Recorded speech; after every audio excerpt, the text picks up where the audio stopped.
We've talked about a lot of stuff that we've seen so far confirmed for Modern Warfare 2 since the reveal a little under a month at this point. We've talked a lot about things that we've heard rumored in Modern Warfare 2 even, but today, hanging out for the holiday weekend here in the States, I wanted to take some time to discuss a few things with you that I don't want to see in Modern Warfare 2. Some things that would be a real turnoff for at least me and probably you as well for the game going forward. So as we go along, drop your thoughts down below. What would you like to not see in Modern Warfare 2? Who knows, maybe some of the top brass at Infinity Ward will see this and from our feedback be like, oh, maybe we should reconsider that. Now, while it's more of an improbability, feel free to share your thoughts below. If you enjoy the video, you agree at all with any things we talk about, do me a favor and drop a like on the video. And if you're new to the channel, do be sure to hit the subscribe button to stay up to date with all things Modern Warfare 2. We'll keep up to date with absolutely everything. And finally, if at any point during the current COD seasons you'd like to support the channel a little further, a great yet entirely optional way to do so is by using creator code Espresso in the support a creator function of the COD shop. Do not ever feel pressured to, but if you ever do, tweet me a picture. I'd love to shout out some of your generous support in upcoming videos. But anyways, let's jump into it. So with this, I kind of had my own list, but I was curious if I was crazy or not. So I took to Twitter, which if you haven't done so already, maybe consider following me over on there as well for some COD discussion and other stuff outside of the realms of videos. But I asked Twitter and it seems like my concerns seem to be pretty valid. So let's start with the big ticket items of what I don't want to see in Modern Warfare 2. Number one, skill-based matchmaking, or rather I should say retention-based matchmaking. The last 3 years brought this topic of discussion to the forefront, and rightfully so. We've talked about it so many times here on the channel, where the algorithm that we saw in the past 3 years was way more intrusive than anything we'd seen in the past for Call of Duty. This matchmaking algorithm was something that prioritized playtime over absolutely anything else, with the mainline goal of keeping everybody right around that 1 KD mark, where pound for pound you went kill for death, match over match, win for loss. So you'd end up having these swings in sort of gameplay feel where some matches you'd absolutely crush your enemies, but then oppositely you ended up getting crushed yourself. And it was something that this matchmaking algorithm learned your habits when you would end up turning off your match or even your console itself and then completely exiting the application. Learning those habits, and when you got close to that breaking point, it would then feed you easier lobbies to keep you playing even longer. So it was pretty predatory in that nature, and it was something that I'm sure that you and I have both felt at least at one point during the last 3 years. Now right now, skill-based matchmaking, or this retention-based matchmaking, is rumored to be toned down, where it's said to be less debilitating for the higher skilled players. So fingers crossed that is something that we don't see it as bad as we have the last few years. I'd be totally fine if ping was actually king, where we go back to those classic days where there is a skill-based matchmaking system, but it's only once you get those 12 to 18 players or whatever we have in a ground war match or battle map style gameplay here in Modern Warfare 2, only then adding skill-based matchmaking for team balancing as opposed to actually picking players out in that matchmaking, not prioritizing ping.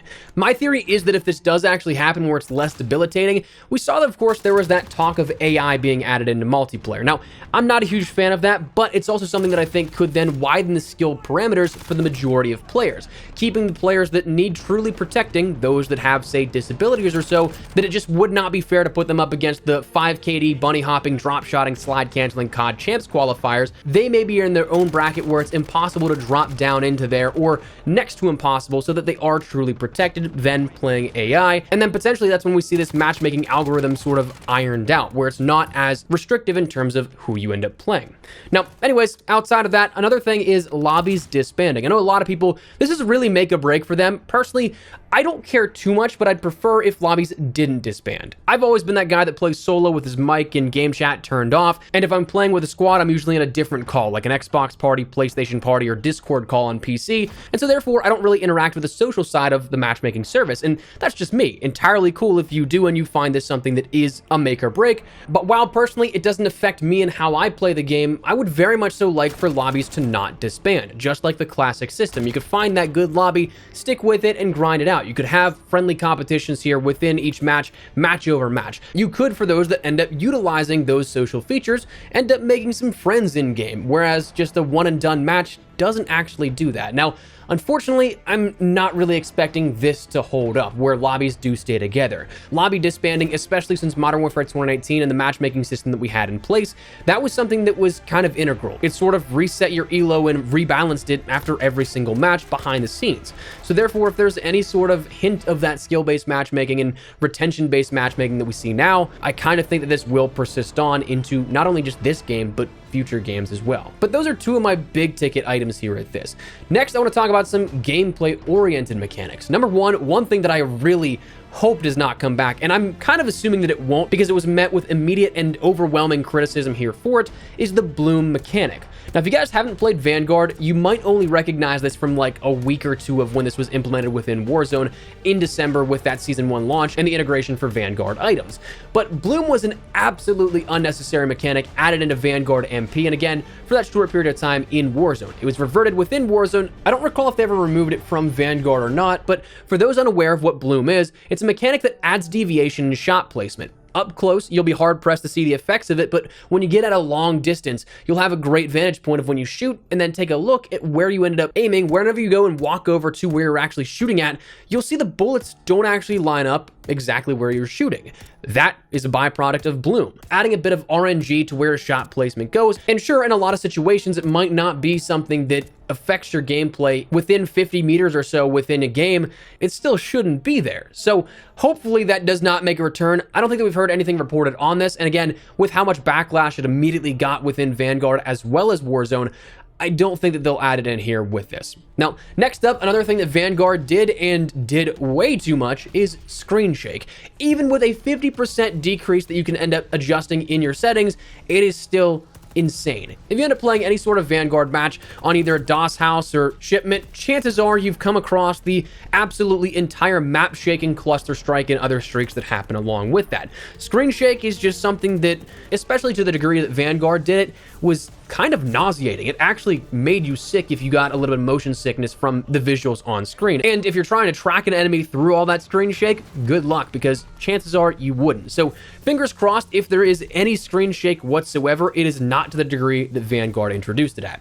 Next thing that I hope to not see within Modern Warfare 2 is dead silence as a field upgrade. Now, we already learned of with discussions with Infinity Ward of 4 different field upgrades that we know so far: the tactical camera, drill charge, DDoS, and inflatable decoy. All of those offering up some unique attributes and benefits here to it, but conveniently there was no word officially of dead silence or any similar styled perk or field upgrade.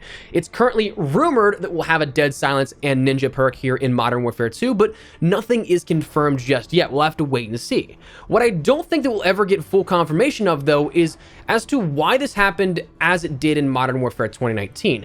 If I were to guess, I'd imagine that dead silence was a field upgrade rather than a perk, because of Warzone. With Warzone being built in the same application and base building blocks of Modern Warfare 2019, those perks were directly pulled over from Modern Warfare 2019's MP to Warzone then. So if that's the case, imagine dead silence as a perk in Warzone. To me, that would be a horribly different game at that point. So I'd imagine that it was a field upgrade with that in mind, maybe with some sort of competitive nature in mind as well, with, say, search and destroy, offering a bit more tactical nature to it. But with Warzone 2 being built out as an entirely separate entity, sure, utilizing Modern Warfare 2 mechanics and fundamentals, they don't have to be exactly one-to-one the same items. We can have base differentials like we saw with Tempered or Combat Scout and Warzone specific perks built out for Warzone 2 at launch, rather than just having to pull directly from the same application EXE and game files there. So that experience could be different. So fingers crossed we end up getting in multiplayer at least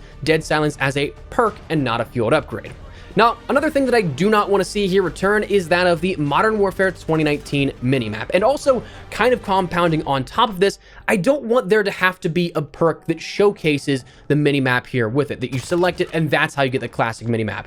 Modern Warfare 2019, I think, kind of tried to change the COD wheel, in especially that regard, in a way that nobody really asked for. This was something that they showed the shots on your compass at the top of your HUD, but in traditional 6v6 and even 10v10 modes, I think, it wasn't something that showed up on the minimap. Ground War was a different story for some reason. They ended up making that stay as a classic minimap, but your enemy shots did not show up on the minimap, and that was something that, again, you didn't need to reinvent the wheel on that thing, and I think that it drastically hurt some of the gameplay experiences, at least in my opinion. You could totally differ, and that is entirely fine, but for me, I much prefer that classic minimap to the Modern Warfare 2019 minimap. So fingers crossed that does not return as well. Another thing that I do not want to see in terms of gameplay is camo challenges based on mounting. Yes, we saw mounting within the Modern Warfare 2 demo here at Summer Games Fest, showcasing some campaign footage. Yes, we saw mounting within Vanguard. No, we didn't see it in Cold War, but we did, of course, see it in Modern Warfare 2019. Thankfully, Vanguard didn't end up tying any camo challenges to mounting, but we all know that Modern Warfare 2019 did. And I think that that's something that for especially a long period of time when the game was fresh, it slowed down the gameplay itself. It incentivized that slow play style and more so camping than anything else. And while there may be disagreements on that, that's at least the way that I saw it. There's still plenty of things you could build camo challenges out for, so I don't think that we need to have camo challenges based on mounting.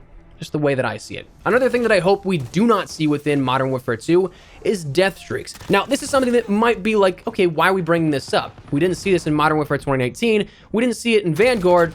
Why would we see them now? Well, because it was rumored that Last Stand was going to be coming in the game back in like February-ish. But at the same time, that was something we can also kind of mirror to Modern Warfare 2019 as well. Modern Warfare 2019 had a version of Last Stand in some of the early builds of the game, but then it got cut, never made it to the actual gameplay environment. So fingers crossed, that is something that does not actually come to the game. But if it was there in Modern Warfare 2 and early on, it could have been remnants of the build for Modern Warfare 2019's early build of the game or something like that. But fingers crossed, death streaks do not return. The final thing I want to talk about here, and honestly, I've probably missed a ton of things here that we could talk about. Again, feel free to fill them in down there in the comment section down below. Another thing that I do not want to see is Crutch perks. We've talked about this before. I think we most recently talked about it when we discussed some of the leaked perk systems within Modern Warfare 2. But Crutch perks is something that right now within at least Modern Warfare 2019, there's like 2 perks on each category that you kind of gravitate towards no matter what. There are, of course, like 6 perks on each tier, but 4 of those each kind of are useless when you consider the benefits that others give. So I would very much so hope for a healthy variety of perks on offer and something that allows some sort of conscious choices and sacrifices to be made in order to utilize some of those perks, but I guess we'll have to wait and see. And Subpoint, kind of talking about this here, if there is a ghost perk, please, for the love of God, do not protect players that are not moving. Modern Warfare 2019, again, for whatever reason, tried to reinvent the wheel on the ghost perk. Yes, that's how they had it in Infinity Ward games in the past, but like, why? So it was finally changed in Warzone. That was where I had the biggest annoyance with it. But if we can have it from day one where it does not protect players that are camping, and instead for the effects to be active, you have to be moving, I'd be cool with that. But anyways, that's where I'm at here. That's some of the things that I do not want to see within Modern Warfare 2. We'll probably put a full like wish list up of things that I want to see oppositely up on the channel here sometime. But for right now, I want to talk about some things that I really just hope don't come to the game. So that said, drop your thoughts down below. Agree, disagree, add anything that I may have forgot. Whatever the case, drop your thoughts below. But if you enjoyed the video, do me a favor and drop a like on it. And if you're new to the channel, hit the subscribe button so you don't miss a single thing regarding all things Modern Warfare 2. We'll keep it to date with absolutely everything here as we roll through July and into August and September, all the way up through launch and beyond. So if you're interested in staying up to date with all that, hit that subscribe button so you don't miss a single thing. But that said, thanks so much for watching. My name is Espresso. I'll see you guys later. Take care and peace.